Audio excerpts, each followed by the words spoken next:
Hello friends, it's Anurag Shukla welcomes you on my YouTube channel Scientific Path. आज हम लोग nutrition पर discuss करेंगे. What is nutrition, why is it necessary and what are the main food nutrients and some important questions from the nutrition topic. तो जीवों को जीवित रहने के लिए भोजन आवश्यक है. भोजन लेते हैं, भोजन में न्यूट्रिएंट्स होते हैं, पोषक तत्व होते हैं जिनको वो एब्जॉर्ब करते हैं, सिंथेसाइज करते हैं और डाइजेशन के थ्रू उनसे एनर्जी गेन अप करते हैं. इस एनर्जी का वो यूज बायोलॉजिकल एक्टिविटीज या जैविक क्रियाओं को करने के लिए करते हैं और ये पोषण होता है.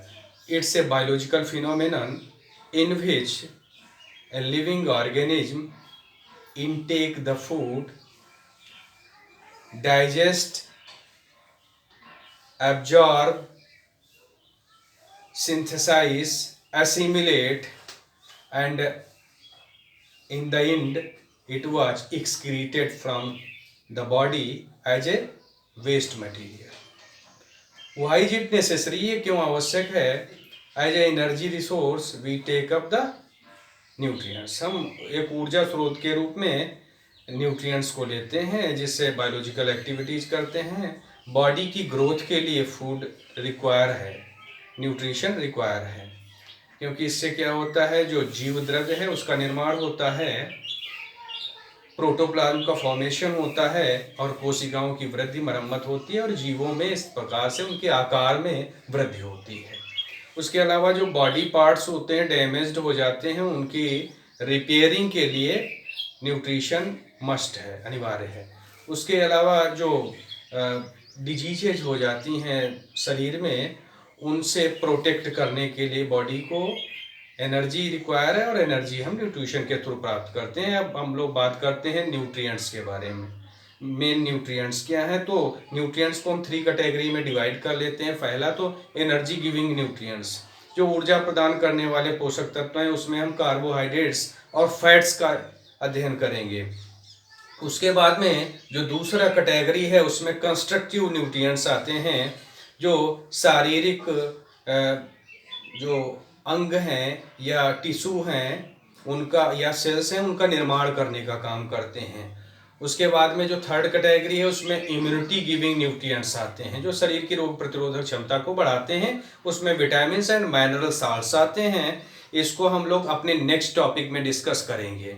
तो हम लोग पहले डिस्कस करते हैं कार्बोहाइड्रेट्स. कार्बोहाइड्रेट्स क्या हैं? ये CH और O से मिलकर बनते हैं, कार्बन, हाइड्रोजन और ऑक्सीजन से मिलकर बनते हैं. इनमें कार्बन, हाइड्रोजन और ऑक्सीजन के बीच में 1:2:1 रेशियो होता है. 1:2:1 का अनुपात होता है.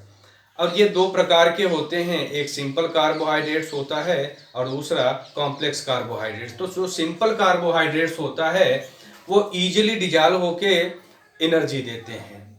इसमें glucose, fructose, sucrose and lactose आते हैं. जो ग्लूकोज है उसे हम शुगर केन या गन्ना से प्राप्त करते हैं और शुगर बीट्स से प्राप्त करते हैं, डेट्स से प्राप्त करते हैं, खजूर से. उसके बाद में जो सेकंड वन आता है कॉम्प्लेक्स कार्बोहाइड्रेट्स, ये स्टार्च फॉर्म में प्राप्त होता है और ये थोड़ा देर में जब डाइजेस्ट हो जाता है उसके बाद में एनर्जी देता है. तो इसके अंतर्गत आलू, चावल, अरबी, मक्का और साबूदाना आता है. ये कॉम्प्लेक्स कार्बोहाइड्रेट्स में आते हैं. ग्लूकोज जो होता है वो बॉडी के अंदर लिवर सेल्स में ग्लाइकोजन के फॉर्म में सिंथेसाइज रहता है, संश्लिष्ट होता रहता है और उसका यूज करता रहता है शरीर.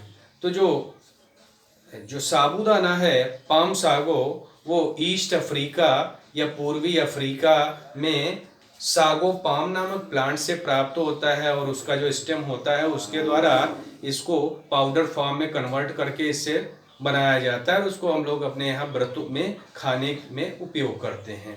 उसके बाद में जो सेकंड वन आता है फैट्स, वसा, उस पर हम लोग बात करते हैं. वसा भी जो होते हैं वो कार्बन, हाइड्रोजन और ऑक्सीजन से मिलकर बनते हैं. बस इसमें एक बेसिक डिफरेंस ये है कि इसमें जो ऑक्सीजन होता है वो कम मात्रा में होता है कार्बोहाइड्रेट्स के कंपैरिजन में, उनके तुलनात्मक रूप से। ठीक है। और ये जो वसा हैं ये क्या करते हैं, जो बॉडी का शेप होता है, आकार बनाते हैं, जो गोल मटोल आकार है, वो अधिक वसा वाले जो लोग होते हैं उनमें एडिपोज टिश्यूज का अधिक जमाव हो जाता है, जिसके कारण ये इस तरह का आकार हो जाता है। और ये इसमें जो 20 डिग्री सेंटीग्रेड तापक्रम तक जो वसा जमे रहते हैं, सॉलिड फॉर्म में रहते हैं, उनको हम फैट्स कहते हैं। और जो उस टेम्परेचर तक ऑयल फॉर्म में रहते हैं उनको हम कहते हैं तेलीय वसा। और जो फैट्स होते हैं ये 2 काइंड्स के होते हैं। एक एनिमल फैट्स होते हैं जो हमें जानवरों से प्राप्त होते हैं, जैसे बटर है, चीज है, ये हमारे आते हैं फिश वगैरह, ये हमारे आते हैं एनिमल फैट्स में। दूसरे आते हैं वेजिटेबल फैट्स, मस्टर्ड ऑयल, दूसरा कोकोनट ऑयल, ये सब हमारे आते हैं जो वेजिटेबल फैट्स है उसके अंतर्गत आते हैं। उसके बाद में हम लोग प्रोटीन्स के बारे में बात करते हैं, कंस्ट्रक्टिव न्यूट्रिएंट्स। इससे क्या होता है, जो हमारे शरीर का प्रोटोप्लाज्म है उसका निर्माण होता है, जीव द्रव्य का निर्माण होता है।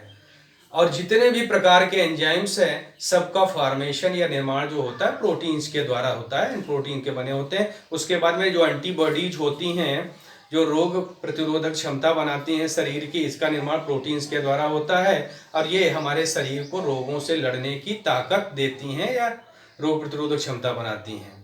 तो अगर हम बात करें तो जो 1 ग्राम ग्लूकोज होता है उसका ऑक्सीडेशन करें तो लगभग 4.2 किलो कैलोरी एनर्जी उससे गेन होती है या हासिल होती है।